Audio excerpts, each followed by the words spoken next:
Was that a go? Hi, I'm Chris Deigelmeyer, the Executive Director for the Center for Social Innovation here at the Stanford Graduate School of Business. Welcome to all of you who are joining us on YouTube for our guest presentation in our new CSR course here at the GSB. This new course, Social Innovation Through Corporate Social Responsibility, is taught by Professor Dave Brady and me. We are honored and thrilled to have Debra Dunn as our guest tonight talking about stakeholder theory. Debra is a member of the faculty at the Hasso-Plattner Institute of Design here at Stanford, also known as the D School.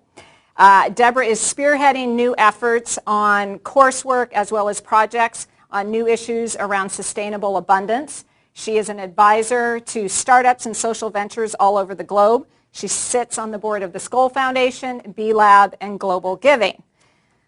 In addition to all those leadership activities, Debra is here tonight to talk to us based on her career as an executive with Hewlett Packard for 22 years. Debra's most recent position was as a Senior VP of Corporate Affairs and Global Citizenship. Prior to that, she was VP of Strategy and Corporate Operations. Debra has worked at HP in the manufacturing division, led teams in human resource, marketing, and it's that diverse skill set across corporate division that gives her a unique perspective as we talk tonight about stakeholder theory and corporate social responsibility. Debra got her BA at Brown. She got her MBA at that other school on the East Coast that Stanford doesn't like to talk about. Harvard. I've been fortunate to know Debra personally and professionally for the past few years. And I find whenever I'm at one of those strategic crossroads, I call Debra. She is at the top of my list of people whose advice I seek out. And what I find with Debra is she has an uncanny and gifted ability to take global changes, emerging trends, political forces, synthesize that material and make it relevant to the choices you're making for your organization. And I find whenever I leave with Debra, I have one of those aha moments. I feel I'm on a better strategic path. And in sum, a half hour with Debra is much more valuable than many hours with a multitude of executives that I've spoken with. And so with that, welcome Debra Dunn.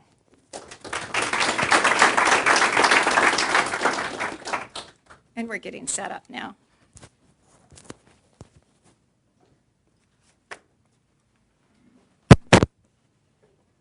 Well, Chris, thank you for that very generous introduction. It will be hard to live up to the expectations you set, but I'll give it my best. So first, I just wanted to anchor my comments in a little bit of context about my background and experience and how I've come to my point of view.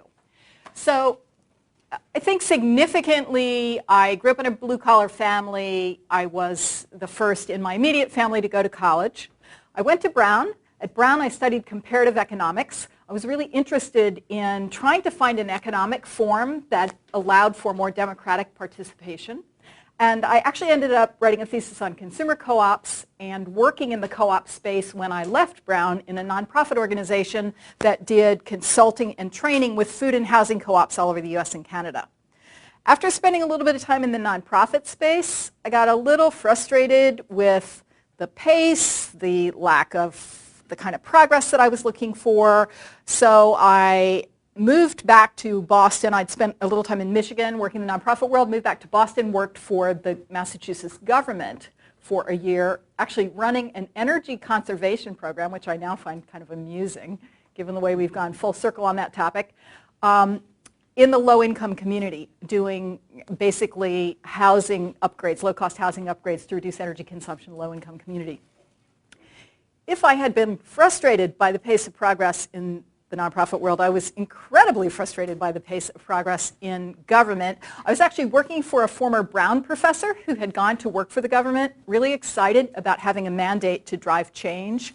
And I encountered lots of people in the organization who'd been there a long time, were quite clear that they would be there long after he left, and that he was not going to have a lot of impact on the way they lived their lives on a day-to-day basis. So really eye-opening experience, but it led me to decide business had all the money, business had all the power. If you really wanted to have an impact, you had to go into business.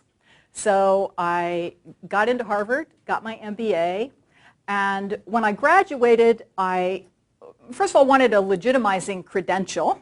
I'd had this sort of weird, broad range of experience. And I also wanted to work for a known company that I felt I could really resonate with from a values perspective. Hewlett Packard was a company that at that time was getting lots of visibility, lots of notoriety for the HP way and for the values of Hewlett and Packard. And that all resonated with me. I interviewed there. I got a job expecting to be there for about 2 years. And I left in 2005, 22 years later, having enjoyed an incredibly broad and diverse career, primarily in line management. So at the division level, I managed most functions, marketing, manufacturing, human resources. I ran a division. I was Lou Platt's chief of staff. I had a bunch of corporate functions after Carly came in, including strategy and communication, as Chris mentioned. And then my very last job was as an officer of the company and a member of the executive council, running everything related to global citizenship. And that was a very interesting and exciting opportunity at an exciting time to have that kind of visibility in the mainstream corporate world. So on this whole topic of stakeholder theory, before I get into the details of HP, to me, there are a couple really simple questions that are at the heart of all this. The first and most obvious is, whose interests should a company serve? Should it be the global community? Should it be the local community where the company actually has physical operations? Should it be partners of the company? Supply chain partners, other partners? Should it be employees? Should it be customers? Should it be investors? Should it be all of these? Should they have the same weight?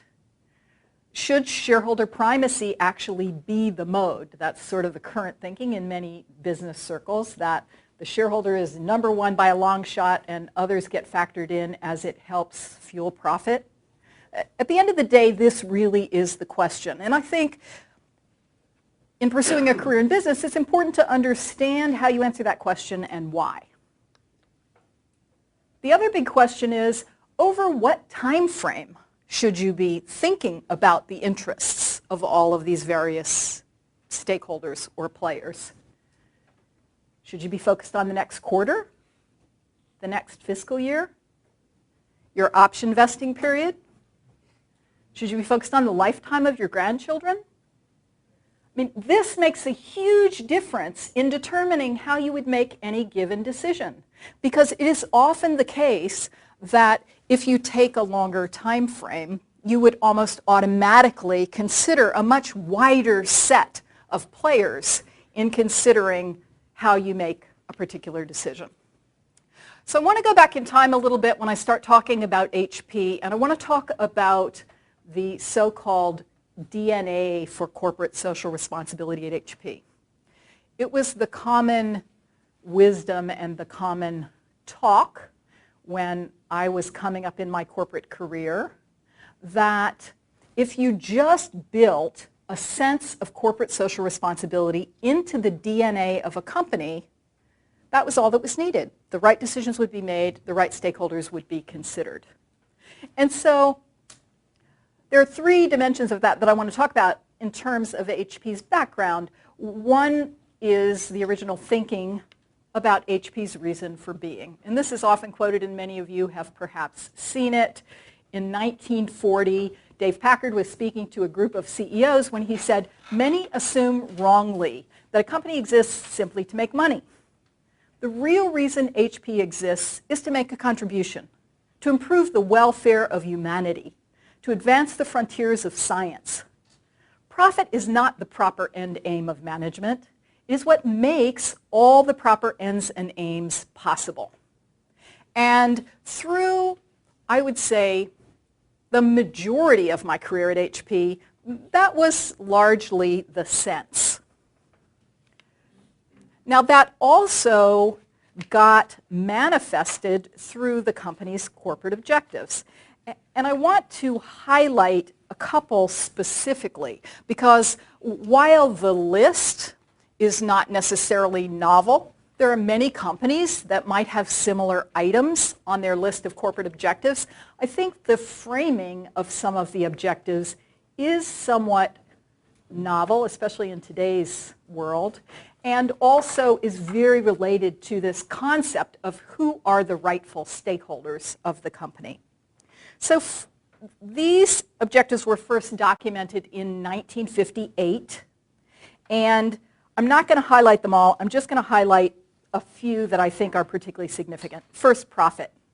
The specific wording was to achieve sufficient profit, not to maximize profit, to achieve sufficient profit to finance our company growth and provide the resources we need to achieve other corporate objectives. I think that thinking about profit was very significant and very informative in terms of the way people made decisions. Fields of interest. To participate in those fields of interest that offer opportunities for continuing growth and that enable us to make a needed and profitable contribution. So in deciding what businesses do we go in, how do we expand, those were the kinds of decisions that were made.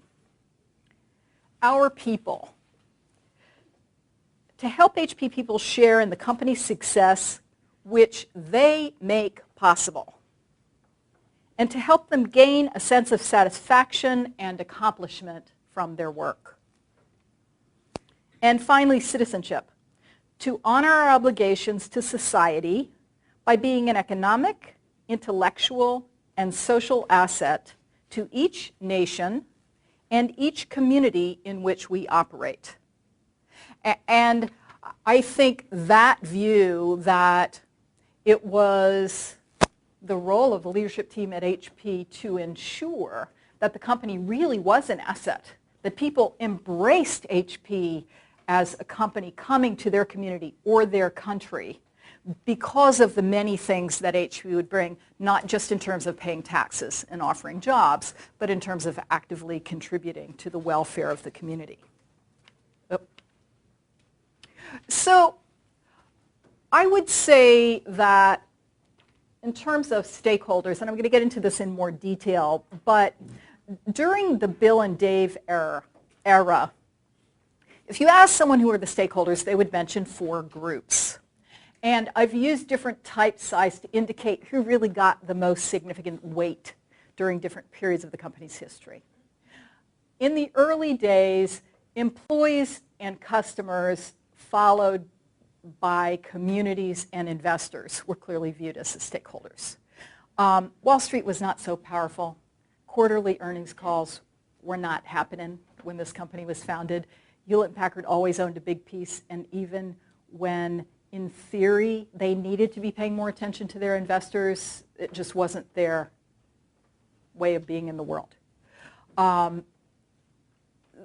Employees were always huge because there was a real view of partnership in building the success of the company. And I think all of the reward strategies, the benefit programs and approaches, as well as the way people were managed, reflected that, the kind of leeway people had to make a difference. You see some of that now reflected in some new companies like Google, things like giving people a lot of discretionary time to go off and pursue ideas that they find interesting that are not dictated top-down. Those kinds of things were pioneered very, very early on at HP. During the transition period, and I'm referring to the transition period as the time between Hewlett and Packard being actively involved in any way, and even the time that they were beginning to fail, even if they weren't completely gone, to the recent period, so the post-Carly era. There were still family members on the board.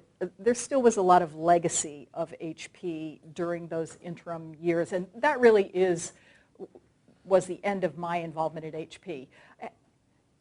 Investors definitely started to be the #1 focus of priority.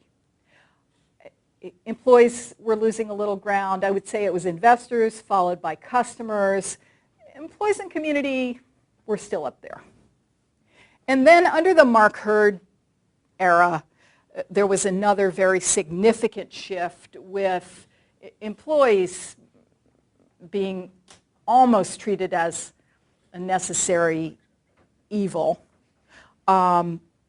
Obviously, HP is a big company. It's very decentralized, so you can find exceptions to this in particular organizations within the company. But if you look at what happened to employee benefit programs and what happened to the overarching corporate level approaches to employees, very significant change in that era. Investors became even more of the principal focus. Customers, of course, are a focus because there's a view that you can't succeed if you don't pay some attention to customers, and communities lost a lot of ground. So I want to dive a little bit into that middle era in terms of, okay, we cared about these stakeholders. What did that mean in terms of programs and policies and what we actually did? So I'm going to use this chart. This chart is the global citizenship framework that we use to talk about what does it mean for HP to be a global citizen. It's the way we articulated our field of play, if you will, in terms of global citizenship. And I think very significantly in the center of this chart is ethics and governance. And you may recall that during this period we had just undergone Enron. We were watching some huge ethical breaches in major companies that were causing significant pain to employees, communities, investors. That was very much on the tongues of people. Ethics had always been a big focus for Hewlett Packard. Many would say it was too hard to get fired at HP. However, everyone knew that if you committed ethical misconduct, you would get fired. It was just ingrained into the company. Big focus on governance. Sarbanes-Oxley passed. Lots of effort into providing more transparency around all of our governance processes. Community engagement was also a big focus. And to us, community engagement historically and during this period was largely about unleashing employees to work in communities that were co-located with HP facilities. And so those activities ranged from things like individual businesses adopting organizations in their community and donating equipment and donating time and doing volunteer activities. We did a lot of that, particularly in schools throughout the U.S. and more broadly. It also involved more radical activities like some of the e-inclusion stuff that I will talk about, but explicit volunteer policies, giving people paid time off to go and do volunteer work on behalf of the company and really encouraging that was part of the community engagement philosophy. And I think there was a strong view that, and a lot of feedback from employees, that they really valued the company because they felt like the company supported them in doing things that they really cared about in their community, in helping make their community a better place. Philanthropy programs also tried to enable that, encouraging people with matching programs to donate equipment to schools and other nonprofit organizations, as well as to make financial contributions with matching programs. Around the not total outside, but inner outside, were the three main areas of active engagement driven by HP's business and HP's strategy. So one of the very significant things about our thinking about global citizenship was that it should be directly linked to the business strategy of the company, and we treated it that way. When we went through the annual strategic planning process, this was part of it. And we looked at what was happening on the business side and the things that we were trying to accomplish and the vulnerabilities that we were seeing from a competitive perspective, and tried to drive the priorities from a citizenship perspective to be aligned with that. And so the three areas that made sense were privacy, because of our business. Privacy was a big issue. Environment. Environment had been a life long focus of the company, partly because Hewlett and Packard were environmentalists, and this was a concern from before the time it was popular to worry about the environment. And finally, inclusion in education. Inclusion was the term that we used to describe using technology to accelerate economic development. And that was probably the area where we were doing the most groundbreaking work. We had two very significant projects, one in Africa, one in South Africa in a rural village near Zimbabwe, and one in Andhra Pradesh in India, where we put significant full-time teams, 20 plus people on the ground to work in collaboration with the local community, with government, and with nonprofit organizations to try to really figure out how technology could accelerate development in those communities. Really interesting things came out. The strategy was both a community contribution strategy and a business development strategy.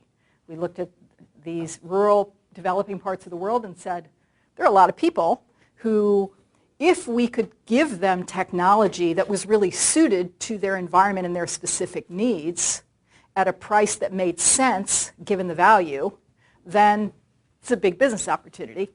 And obviously it was also an opportunity to have an impact in terms of global development. So I want to talk a little bit about stakeholder engagement in these areas, and I want to come back to a couple comments that were made during a little tail end after I came in. Our strategy was to actively engage even with some fringe stakeholders. And so in the area of environment, as an example, the Silicon Valley Toxics Coalition had always been a little on the sort of guerrilla warfare side of the equation, and we had been in their sites. We're a big organization. We make a lot of stuff, and they had some significant concerns about that. And we decided, we didn't know where this is going to go, but we're going to sit down and talk to these guys, because for a variety of reasons, we believed that part of what pisses these organizations off is being just dismissed, being treated as though they're not even worth a conversation. And so we sat at the table and had dialogue and tried to understand their perspective and tried to help them understand ours. And I would say in every case, and we engaged with lots of organizations, in every case, it moved the ball forward in a positive way. We didn't always agree, but never did it backfire. You said, well, maybe they would be more angry because they made a suggestion and you didn't follow up on it. If we could rationally explain why we were doing what we were doing and not doing what they thought the best idea was, it was always the case that they felt less hostile towards us for having engaged. They didn't necessarily love us, and they didn't necessarily get out there and say, Yahoo, these guys are the greatest thing that ever happened to the environment. But they valued the being listened to. And when we genuinely listened to them, it always worked. I think if you engage with people in a way that's condescending and dismissive, it can really backfire. And so the intent and the manner have to be authentic, but our experience was always very positive there. Our engagement in the inclusion communities was very broad and very interesting, partly because we were learning a ton. We were engaging with all kinds of organizations, big development organizations like the UN, and little nonprofit organizations working in Africa doing all kinds of things, or working in India doing all kinds of things. They had different agendas for us. Some of them, just thought, oh, these guys have a lot of money, they can give it to us. But that was a giant opportunity to learn about what was happening in those environments from a radically different perspective. The outside of this triangle is basically the levers that we used, primary levers that we used in going after these various issue areas. So we had a big policy team. We did government work around the world. And this is another area where engaging with fringe organizations was very helpful. I mean, we would sometimes collaborate on trying to come up with policy in the environmental area, as an example, that would address environmental concerns. And we were pretty aggressive in the environmental area, so we actually wanted to raise the bar on regulation. We felt that competitively we would be better served. We would prefer to have a more level playing field. And so in our regulatory work, we did a lot of engagement with activist groups and other sometimes fringe kinds of groups. We used philanthropy very strategically, and that was, I think, a very significant part of our strategy. So the idea of just giving out money randomly to people because giving away money is something companies should do didn't make sense to us. Our philanthropy budget, which at the time was about $50 to $60 million a year, it wasn't huge. It went into two buckets. One was employee engagement. I mentioned encouraging employees to give equipment, to give money, and doing matching. And the other was strategic initiatives in the areas that I've talked about. Other than that, we minimized giving away money for the kinds of things that companies often give money for, a benefit here, a little random scattershot investments. And communication was also another key area, a lot of disclosure, extensive reporting, really trying to raise the bar on transparency. So I want to come back to the chart that I showed about changing weight of what stakeholders got paid attention to.